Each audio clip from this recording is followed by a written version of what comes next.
So he comes over here, he does the rolling strangle, finishes on the buttocks, and then he shifts right over to a juji.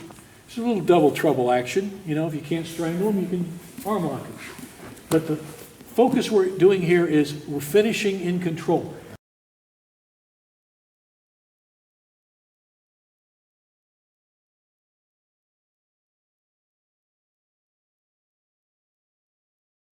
When you finish your rolling strangles, the key thing is you want to, when you roll him, you want to roll and finish in control of the movement.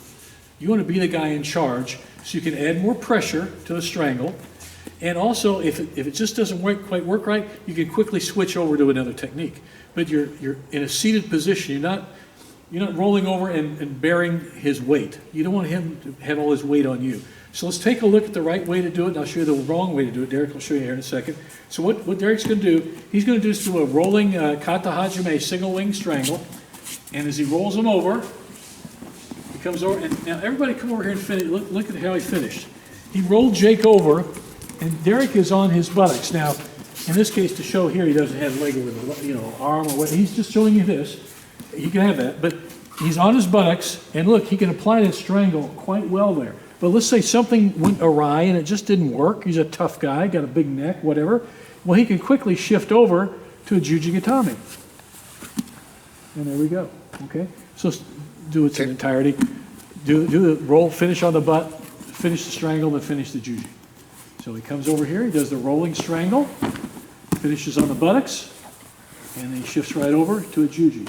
It's a little double trouble action. You know, if you can't strangle him, you can arm lock him.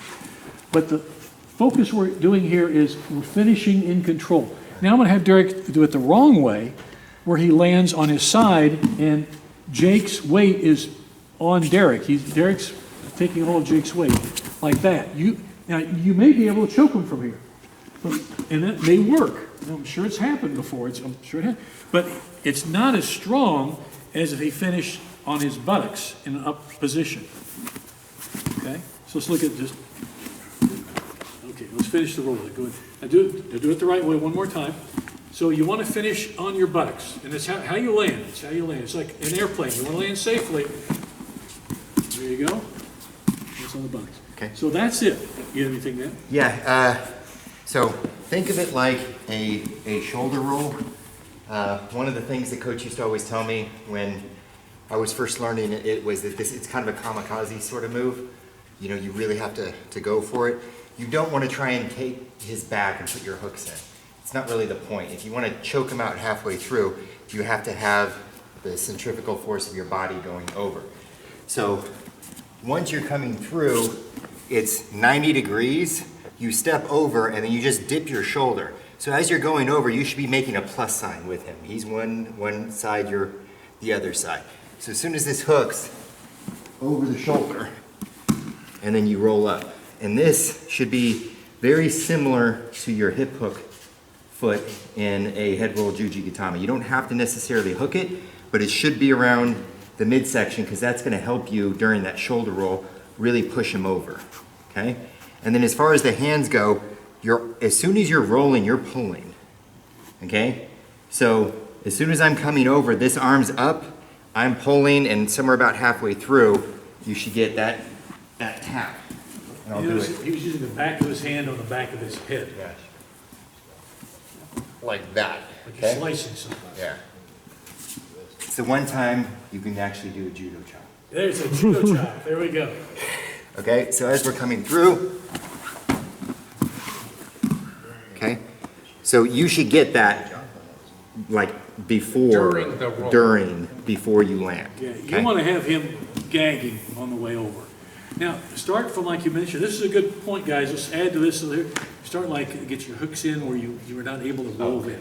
So what Derek doesn't want you to do, in this particular case, to get this move, he doesn't want you to come here and get your hooks in like that, because now, did you see the difference what he did? Let's look at that again. Instead of starting like perpendicular sideways, like you said, kind of an L shape, he started long ways on Jake. And he doesn't want to do that in this move. Okay, so we're coming through, I put a hook in, I put another hook in, I'm feeling great, I've got his back, he puts all of his weight on me, and he grabs my arm. Okay, and again, there's things that you can do to actually finish from here, but it's a heck of a lot harder, okay? You don't want to end up there unless you have to. Don't rodeo ride them. Yeah.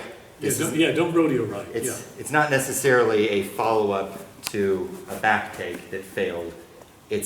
Which it's possible to do it that way. It's a continuous transition into that choke, okay? Make sense? Yeah, one more time. So watch how he comes to the side. It's an angle. It's a really smooth. You're staying round, okay? He finishes on his buttocks, a good stable base. One of the biggest mistakes most of you make when you're first doing that is, see where his other leg is at?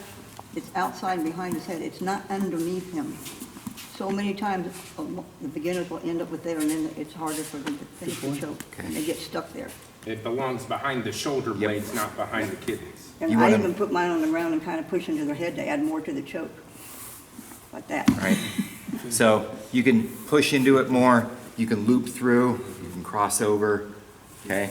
There's lots of fun stuff that you can do with that if this foot is free. So that's a really good point. But it's all predicated on ending up in a stable position. You Yeah. always want to be in a stable position when you grapple, or standing. If you do find you mess up and you land like this, just kick your foot free and then continue and finish, okay? Make sense to everybody?